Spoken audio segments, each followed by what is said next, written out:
In life, we encounter people every day, all of whom have stories to share. We rarely take the time to ask people their personal stories, many of which will touch, move, and inspire us in some way. Matt has a passion for making authentic connections and learning about people from all walks of life. He has lived a life of giving back to the community and making a difference in people's lives. Are you ready to meet fascinating people and hear some inspiring stories? The Matt Hilton Show will introduce you to a world of possibilities you never knew existed. Sit back, be present, and enjoy. Here's your host, Matt Hilton. Hey everyone, Matt Hilton here, the host of the Matt Hilton Show. Thanks for tuning in to the second part of our talk with Haile Cloutier. You don't want to miss this last part of her fascinating story. Stay tuned for a word from our sponsor. Inspired, experienced, customer-focused. Find a mortgage that fits your needs with Maria Leach at First United Bank Mortgage, specializing in construction and closing all types of loans, including jumbo, portfolio, conventional, FHA, and VA.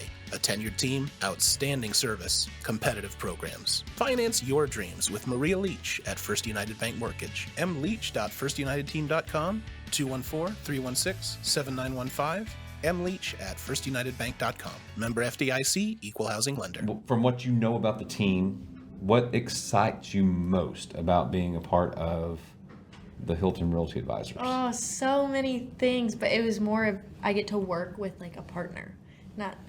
Obviously, like, in a way you're like my boss, but you get to look at something with me and not like you need to do this, good luck for the week. It's sure. We sit down together and we like lead gen together, and that's what was cool to me. Like that's what kept me from joining teams was they would give you instructions for a week and then they would come back and be like, did you do it? And it's a yes or no, and if you didn't, then they pile more stuff on top of you. That's what I've kind of heard from different offices. And I was not going to join a team, Matt. You changed my mind. That you were the only person I wanted to be on a team with, and I told Sarah that. I was like, I don't know, Matt's the only person I would be on a team with because like I get along with you. Our kind of goals are like in the same way, the way that we like you do business, the way I do business, kind of like aligned. Right. So it makes it easier than learning a whole new system. A whole new system. Right. Yeah, for sure.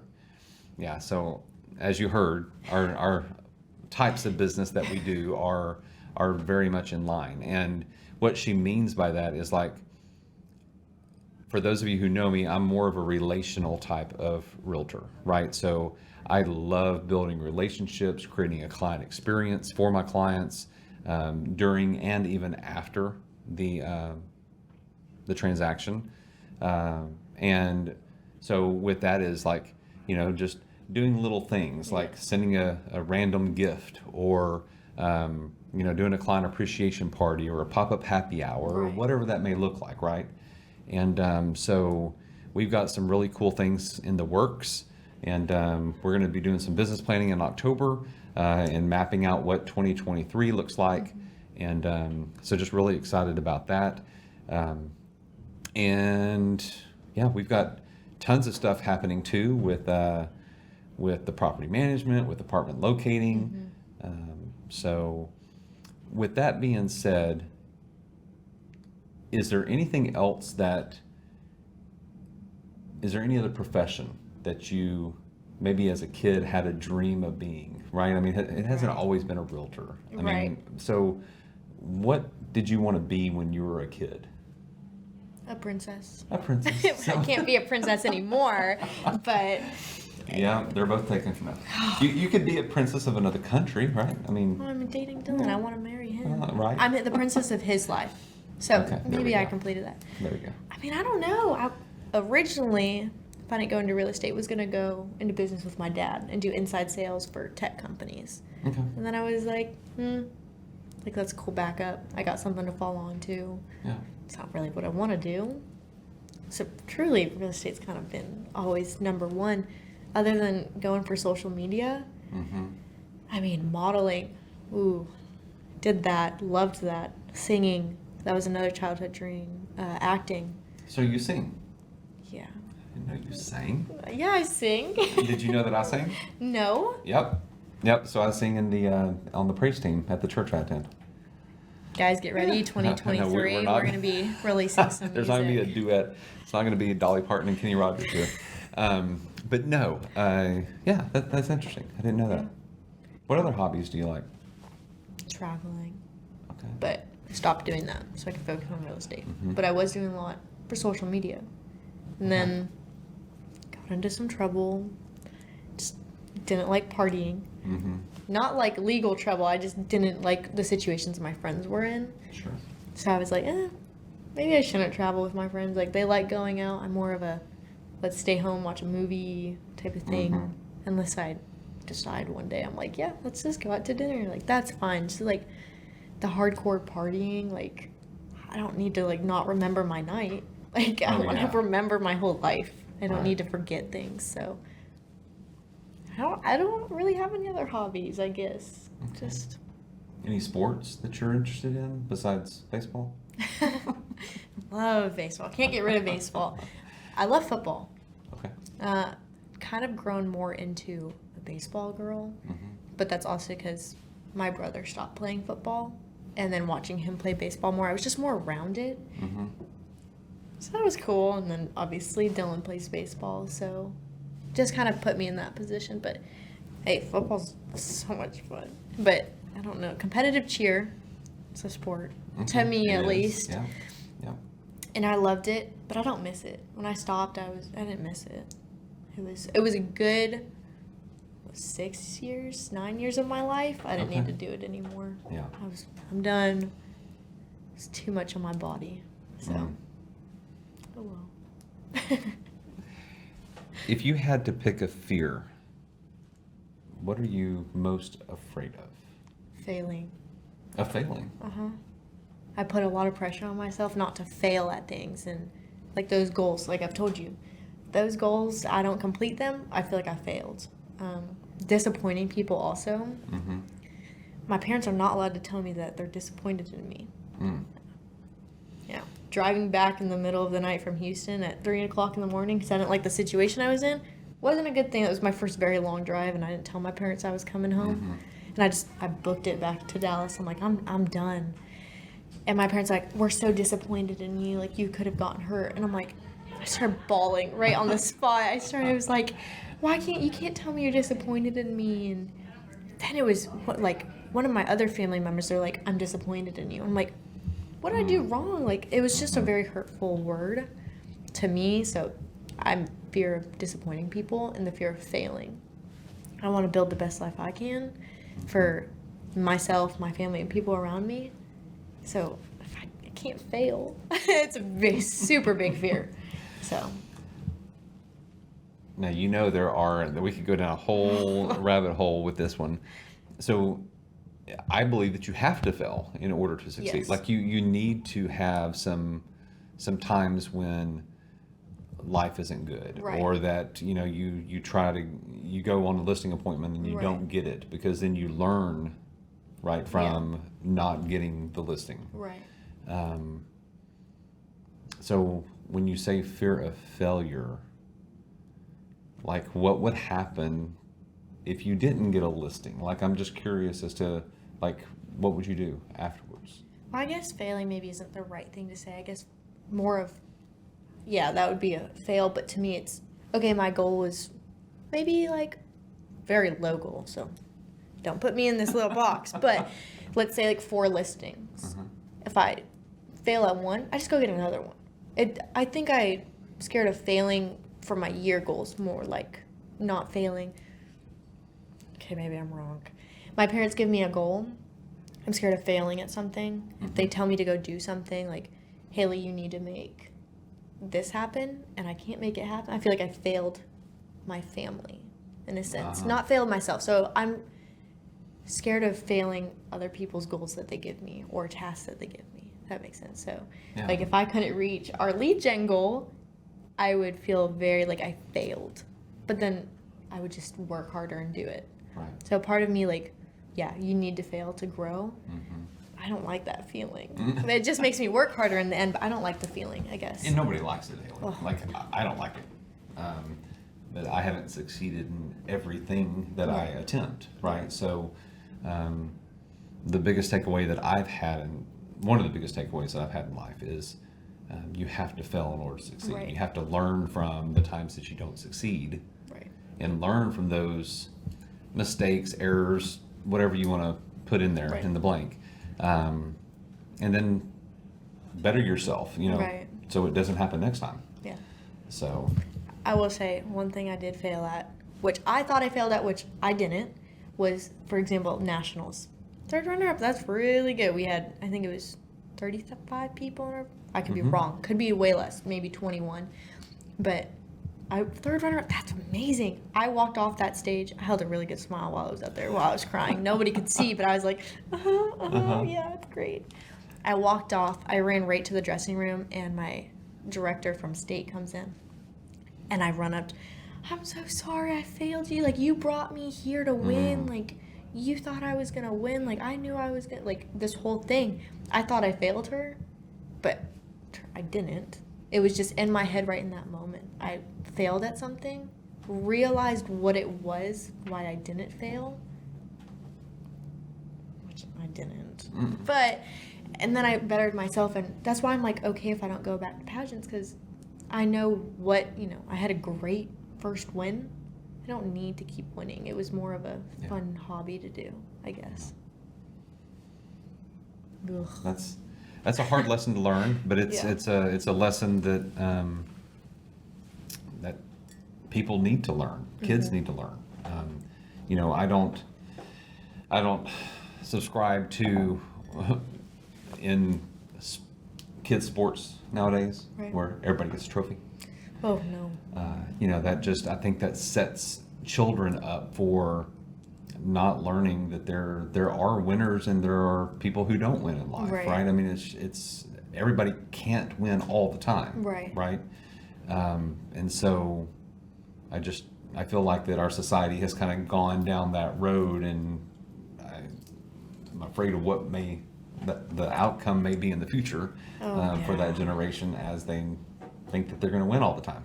Yeah, it's like a grade. Like, you fail a test, you just get back up and do it. But, you learn. You live and you learn. Cheerleading, we got a participation trophy. Like, we were the only one in our division, so technically we won. We didn't do good. It was like our first competition of the season. Oh, it was really bad. Like, failed. Not terribly, but not to what we thought we would be able to do. Sure. So many people threw away their trophies, like their medals. I just put mine in the back of my closet, never looked at it again. But people would throw it away. And I don't believe everyone should get a trophy. I think if you work hard, you have a winner. If you don't work hard, better luck next time, Yeah. Throw your trophy away? Like, what? There's a whole thing for that, but I don't like participation trophies. And so that's where the failing comes in, is I'm like, if I get a participation trophy, in a sense I kind of fail. Unless you're the only one in your division, but you fail in that sense. But then you get up and you do it all over again, and you win, and you live and you learn. Yeah, you do. You live and you learn. You live and you learn. In your childhood, is there a favorite memory that you have with? I know your grandparents. You're close with them. And that's what a lot of people talk about is childhood memories of grandparents, right? Right. If they had that opportunity to know them. So, did you have a favorite memory? Well, of course, do you my have one? family. I have a few. Before my grandmother passed away, every Easter, every Christmas, every Easter we would decorate eggs. Every Halloween we'd carve pumpkins all together. So we would do that, and I'm very family oriented. So growing up that way, I was always like, grandparents, come. So it was very like, I needed to be around family. So when I was around my whole family, I felt the happiest, and I guess that's my greatest core memory. And I don't know, just being around my god sister. Oh, I love her and my godmother, just that whole god family. I love them. It's been the best memories, like going to Jacksonville, Florida. They had a condo they rented out, and we got to go for like a week's time. And my brother and my god sister's little brother, we're all the same age. The sisters and the brothers are the same age. The boys decide, let's get fireworks, because why not? And they shot off a firework and knocked it over. And it was my godmother, my mom, me, my god sister Madeline, Drake, my god brother, and then my brother Cole. And it shot towards us, and we all had to like book it. But it was kind of fun. Looking back, I'm like, oh my gosh, that was so scary, but it was fun. So I think every trip we did together was kind of my happiest memories. Yeah. And you mentioned your aunts too. Like one aunt was, you said Miss Colorado? Yeah, and just now Arizona. Yeah. So, and then the other one's a realtor. So, don't want you to pick favorite aunts or whatever, but I'm going to ask you, like, is there a person, it may not even be one of them, right? But is there a person in your life that most influenced the person that you have become? Ooh. I would say, it's kind of sad. My grandmother who passed away and my grandfather who passed away. I think looking back, they were my biggest influence, but because they're gone and I have to take what they taught me. Sure. Probably second to them. Nobody kind of passes on. Maybe my dad. They all teach me different things. My dad teaches me how to grow strong, build a business, and keep that going for the rest of his life. My mom taught me how to care, and that taking care of family is most important. My grandparents taught me to love no matter what, and that we can always have fun even if things are serious. And my cousins just taught me how to be crazy, and my aunts were always like, let's go do this and let's go do that. And so, I mean, everyone's taught me something different. I can't really pick one. I wish I could pick one that was my most but I would have to say my parents, I guess. Okay. I'm going to put you on the spot for a story. Okay. So, what is your most embarrassing story? Is there an embarrassing moment that has happened? And, what is that, Haile? I can tell you have one right there at the front of your mind. Yes, it was so embarrassing. And I'll tell you one that happened to me just this morning. So, anyway. What? Yeah, it was crazy. It was crazy. Okay, well, I'm not excited here, but I'm kind of excited here. I guess this one's kind of stuck in my brain. So when I was back in Washington, I was told by the coach and the owner I was the face of the gym. I was kind of the reason people would come. They'd be like, oh, she's a great performer. They must teach that. She's a great stunter, flyer, tumbler, everything. You know, maybe we should go there. I was like, oh, cool. Like, I was having a really off day at a competition, and we were like the final closeout. It was great. I was so excited. I'm like, yes, like stardom, like in the cheer world. I fell on my face in front of came up. I almost stayed on the ground because I thought I passed out for a second, and I went to school. My like rug burn, my nose skin off, my whole forehead was gone, my chin. And everyone's like, what's wrong with you? And I was like, I just fell in front of like thousands of people on my face and then had to get up and continue going. But that was the one memory that popped up in my head that I was like, so embarrassing. And to me, like, it was. I'd never fallen while tumbling. Nothing. It was just, one, I was tired. I just competed in 3 other teams before that one final closeout. It was just really embarrassing. Everyone came up to me afterwards. They're like, how could you fall on your face? Like, you're just terrible. And I was like, this is so embarrassing. This is not who I am. Right. I guess it's not super embarrassing, but falling on your face in front of everyone is so scary. That is scary. Yeah. It's Not a scary, huge fan. embarrassing. It's, humiliating. No, I'm just joking. No, it was humiliating.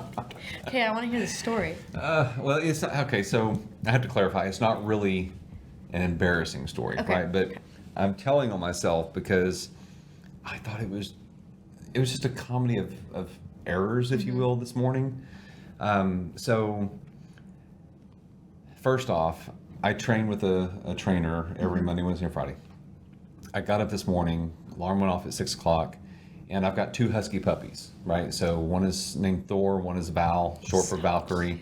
They are so cute. I love and Thor is right at 9 months, and Val is 3 months. Okay, so I recently moved into a house, and so now they have a yard to play in, and they're both in their individual kennels and all that sort of stuff. So giving you kind of some context. So I wake up at 6 o'clock, and typically my workout time is at 7:45 on Wednesdays. Yeah. Well, for some reason, I think that, I need to check and just make sure that it is that time. Right. Because this week we changed some times. Right. It ended up being 7 o'clock. And I'm in Richardson, and the workout facility is in Plano. And I still got to get up, get the dogs fed, get them kenneled back up, Right. whatever, because now I don't have time to take them to the doggy daycare that I was planning on doing, because doggy daycare is on the way to working out. Yeah. And I have all these meetings and stuff going on this morning. Very, very busy day. So I'm like, I just threw a kink in my day, right? So I get up, I get them fed while they're eating. I get dressed for workout, right? And they finish, I get them in their kennel, and I go. But before I go, I'm like, I've got a 9 o'clock meeting that I am leading. Oh no. So I have to be presentable. I can't go in my workout clothes. Right. Right? So, You could. I could, but that's not me. Right. So from 7 to 7:45 is workout.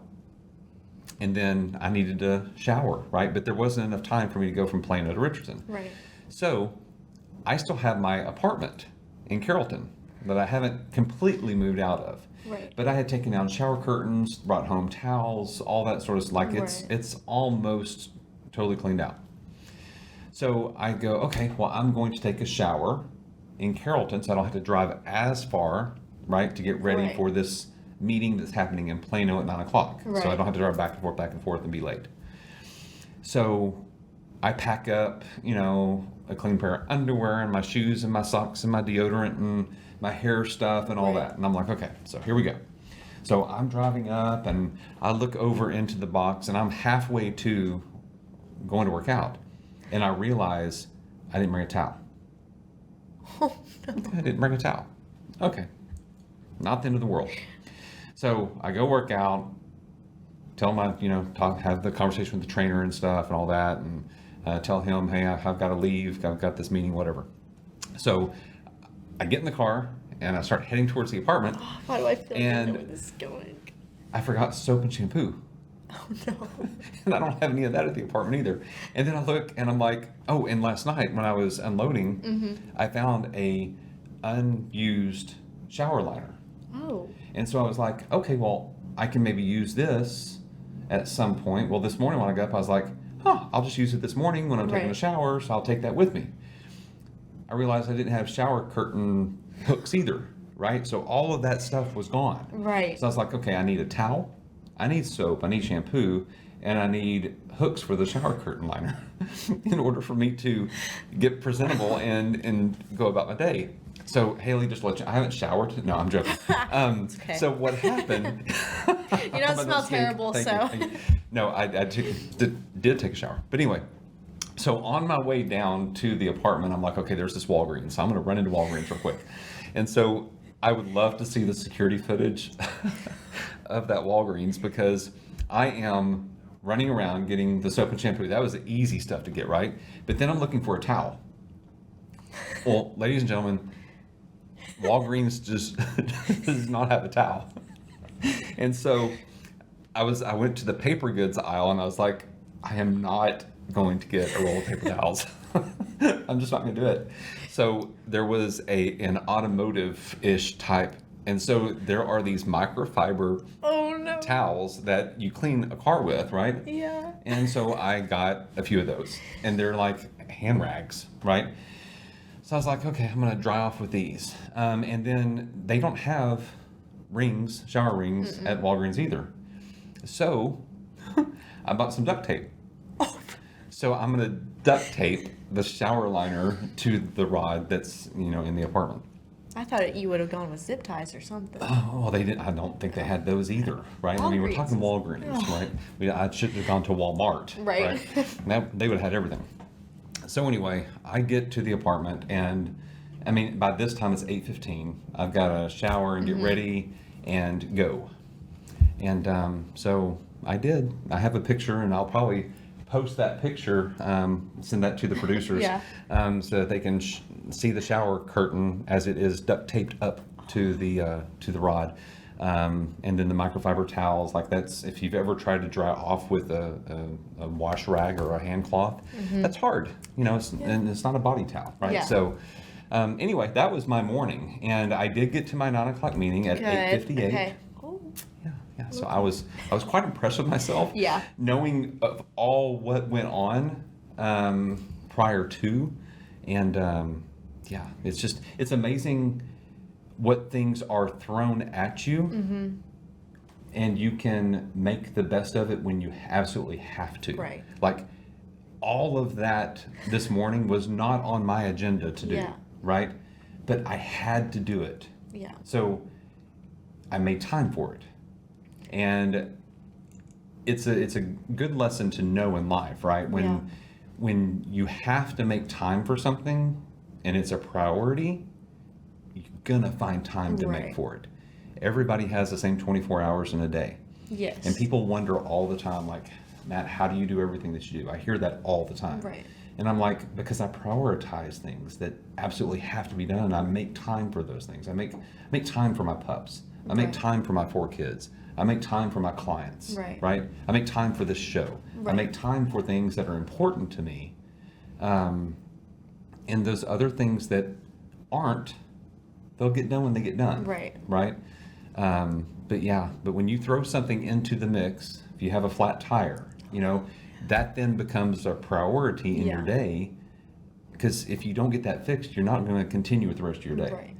So anyway, that was my story from this morning, and I just thought I would Do you know where I thought tell that myself. was going? Where did you think that was going? That someone walked in while you were taking a shower, Oh. that it had already been like someone had already gotten the place. They're like, oh, I'm just gonna go throw my stuff in there, and I was like, that's not where it's going, right? Because that would have been. No. Now that has happened when I've been out showing properties. What? Yeah, so beware. I always knock on the door when I'm showing a property, and when I unlock the door, I say, Realtor. Oh, see, I say Keller Williams Realtor. There you go. They know. So say whatever you need to say, but announce yourself. Right. But even with that, announce yourself when you're going into other rooms too. Because just because sellers or tenants get the notifications of a showing happening doesn't mean that the person that gets the notification tells the other person that there's a showing. Right. So I've walked in about 3 times on people who have been taking showers, or they've walked out of the bedroom with a towel around them. Like, it's crazy, because what happens, or there was one time that there was a door shut and they were doing their thing in the bedroom. So those things happen when communication doesn't happen very well. So communication is key in any type of relationship, in any type of situation. And just be aware of that you need to announce, even though you make the showing notification. Right. Not everybody communicates well. So There's been some weird things I've There you walked go, into already, yeah. so I don't want to ever do. I always knock really loud and I wait probably a minute. My clients are like, "What are you doing?" I'm like, "I'm just making sure nobody's here." They're like, "It's vacant." I'm like, "And people can still get into the house." That's so, right. Yeah. and I walked in one time, and there was a guy sleeping, and he had all of his dinner set out already, and he'd fallen asleep. And this was a fireplace where you actually had to build the fire. Fire was built, and I walked in, and they're having a romantic evening. Nice. Okay. I walked right out. I said, "I don't think y'all want this house. Do you really want it?" And they're like, "No, this is totally turn us away." And they didn't like the house originally, anyways. But I was like, "Yeah, this is, nope, not doing this ever again." Yeah. So- It's just starting for you. And it will be interesting. I will end up writing a book, because I think I told you yesterday I was a private investigator for 7 years before becoming a realtor. There's tons of stories and tons of things that have happened over the years, and I think it'll be a good book eventually. So it would be a great book. I just need to start writing. Yeah, just instead of it keynotes. staying up here. Right. So Haile, is there anything about you and your story so far in your fascinating life, right, that you would want to share with the audience that maybe we didn't get to today, or a message that you want to tell, teenagers that are out there? I think the message I'd want to send is always be confident, and if you have dreams or goals, go for them. We have too long of a life to just sit and do one ordinary desk job or work at a job that we're not in love with anymore. Like, go do your dreams. There's plenty of time to go make all this money. You want to travel? Travel. Like, there's plenty of time to, if you want to do something, you'll make it a priority to do something. So just believe in yourself, because that always helps a lot. Yeah, it really does. Yeah. And so talking about dreams, so you've seen a few episodes, I'm assuming, of the show, so you Yeah. know the format of the end here. Chief Happiness Officer of Who Do You Know, which is a nonprofit I started at the end of 2022. And we inspire people to imagine and dream again through any walk of life that they may be from, right? By making connections with people. So we focus on 3 different pillars. Okay. We focus on a place you want to go, Yeah. a person you want to meet, or an experience you want to have. Okay. So we'll go through each one of those, because maybe our viewers and listeners, right, will have a connection that can make that happen. And we believe that people should be able to dream, no matter if they're sick, Right. if they're not financially able, if they're rich, if they're Right. healthy. Like, everybody has a dream. Right. And we believe that dreams can be made to come true for people Yeah. by making those connections, right? So we'll start with the person you want to meet. Who is a person that you would like to, who's living, that you would like to meet? Ooh, that's really hard. Let's go Margot Robbie. Robbie. I love Margot Robbie. Okay. I looked up to her for a really long time. And Okay. I'm like, she's pretty. Like, Yeah. I just think we'd have a very funny conversation. Plus, my boyfriend is obsessed with her. So if I could meet her before he does, that'd be great. Right. Okay, so Margot Robbie, y'all heard that. Okay, so a place you want to go. Italy, France, or Greece. Oh no. Or the Just- Bahamas. so one, oh wow. So you Oh, just yeah. threw out four places. Okay, one. My dream place is the Bahamas. Bahamas. Yes. Over Paris. Wow. Okay, Bahamas. Bahamas it is. Okay, well, I'm part French, so maybe. Okay, Bahamas for my honeymoons. We'll have to tell Dylan to make that Okay. happen. So, yeah, probably France. Okay. Yeah. All right. So Dylan, you heard that, right, buddy? Right. Come on, Dylan. And he's saying, she's saying honeymoon. Like, is there a ring on that hand? Not yet. So there are a few things that need to happen, Yes. right? A lot of things that you got less than 6 years now, buddy. A time. There's a time frame. Do tell. Okay, no, but like I want to have kids before I turn 30, because that's when my clock Okay. starts turning, and there's a chance I have problems with having kids right now. We have to do more studying on that. Right. So the younger, and I'm saying like starting at 27, 28, Okay. just have 2 kids. I don't want more than 2 kids. You don't want 4 like me or. See, that would be baseball fun. team Oh, baseball team. I'm sure Dylan would love that. We do not have the money for that. I don't want a baseball team. But if you know that person's the one, why not already have that going? But again, it doesn't really matter. He set the time frame. Let's be very clear on that. Okay. Okay. He said 7 years max, which is probably grown now, but I know what I want. Yeah. Why is he holding? He has to finish college, so that's 3.5 more years. I'll give him that. I'll Okay. give him 3.5 years. Cool. I'll give him 5 years. That's fantastic. Okay, so an experience you want to have. Ooh, I don't know. Bora Bora. Just kidding. That's another Swimming place. with the pigs. So, okay. I mean, probably, honestly, getting like seasons tickets or going to see every baseball stadium. That would be really cool. Oh, that would be cool. Or every football stadium, and being able to get like a tour of every baseball stadium. Okay. I think that would be super cool and fun. Is there a particular baseball or football stadium that like holds a special place in your heart that you would like to see first? No, I mean, I've been to the Rangers Stadium. Super cool. We got a private tour for prom because I was like, I'll post something if y'all let there us you go. go. So Yeah. that was cool. I've been to the Mariners Stadium. That's my team. Mm-hmm. But I mean, my goal is to see them all. Okay. I don't know if there's one specifically. Any new build ones, like built within the last 2 years. I heard like those tours are crazy. So those would be cool, but Yeah. I don't have specific one. Okay. Yeah. Very good.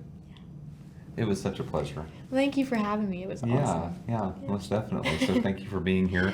And y'all, thank you for tuning in to this episode of the Matt Hilton Show. And tune in next week as we have another guest who has a fascinating story and is an inspiring person. So thank you again for joining in, and we'll talk to you soon. Bye. The Matt Hilton Show would like to thank our sponsors, Hilton Realty Advisors and Maria Leach with the First United Mortgage Group.